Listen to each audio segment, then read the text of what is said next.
कभी ऐसा महसूस होता है कि जैसे दुनिया का सारा शोर हम पर हावी हो रहा है? चलें, आज एक छोटे से गांव की एक लड़के की कहानी सुनते हैं। ये कहानी हमें सिखाती है कि तवज्जो की असल ताकत आखिर है क्या। ये एक बहुत ही सादा सा जुमला है ना? लेकिन इसके अंदर जिंदगी बदल देने वाला एक राज छुपा है। हमारी आज की कहानी इसी राज से पर्दा उठाएगी। आइए देखते हैं कि कैसे। तो हमारी कहानी का जो मरकजी किरदार है वो है राघो, एक ऐसा नौजवान जो अपने गांव में अपनी मेहनत और लगन की वजह से जाना जाता था। लेकिन कभी कभी सिर्फ सख्त मेहनत ही सब कुछ नहीं होती। तो राघो की जिंदगी कोई आसान नहीं थी। वो ज़हीन भी था और बहुत मुखलिस भी। लेकिन उसका हर दिन सूरज निकलने से पहले ही शुरू हो जाता था। सारा दिन खेतों में सख्त मेहनत करता और फिर रात को एक छोटे से चिराग की हल्की सी रोशनी में पड़ता था। उसकी लगन वाकई देखने वाली थी। और उसकी इसी मेहनत को देखकर ना पूरे गांव की उम्मीदें इसी से जुड़ी हुई थीं। सबको पक्का यकीन था कि ये लड़का इम्तिहान में अव्वल आएगा, और राघो भी इसी उम्मीद पर पूरा उतरने के लिए दिन रात एक कर रहा था। लेकिन फिर जब नतीजा आया तो वो नहीं हुआ जिसकी किसी को भी उम्मीद थी।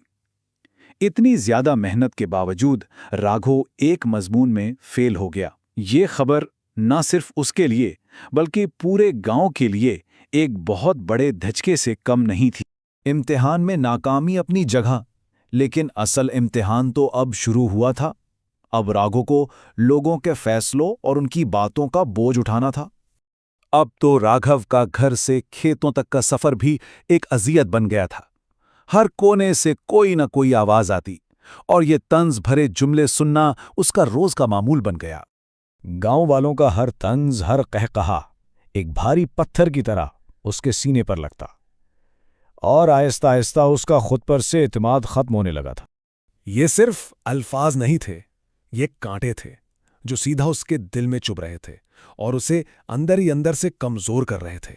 जब बर्दाश्त की हद बिल्कुल खत्म हो गई तो राघो मदद के लिए अपने उस्ताद करीम साहब के पास गया। वो गांव के सबसे समझदार और मेहरबान इंसान माने जाते थे। उस्ताद ने उसकी सारी बात बहुत ध्यान से सुनी और फिर उसे एक बहुत ही अजीब सा काम दिया।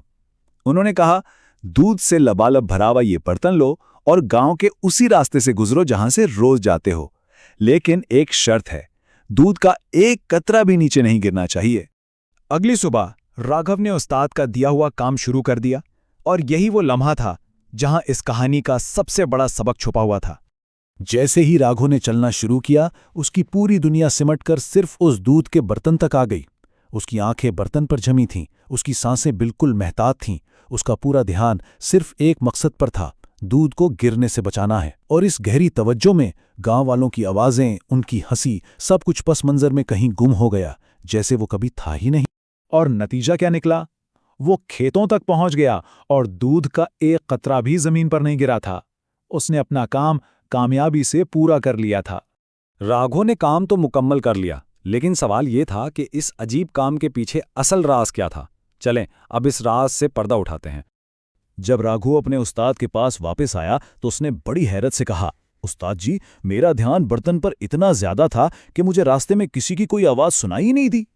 यही वो लम्हा था जब उसे अपना जवाब खुद ही मिल गया था।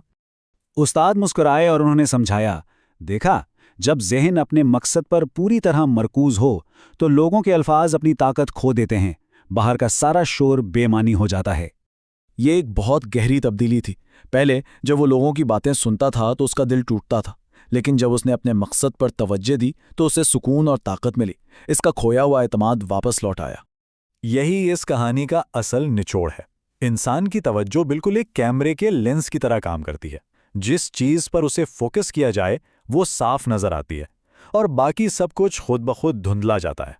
तो आखिर में ये सवाल पैदा होता है कि जिंदगी में वो कौन सा मकसद या ख्वाब है जो किसी के लिए दूध का बर्तन बन सकता है?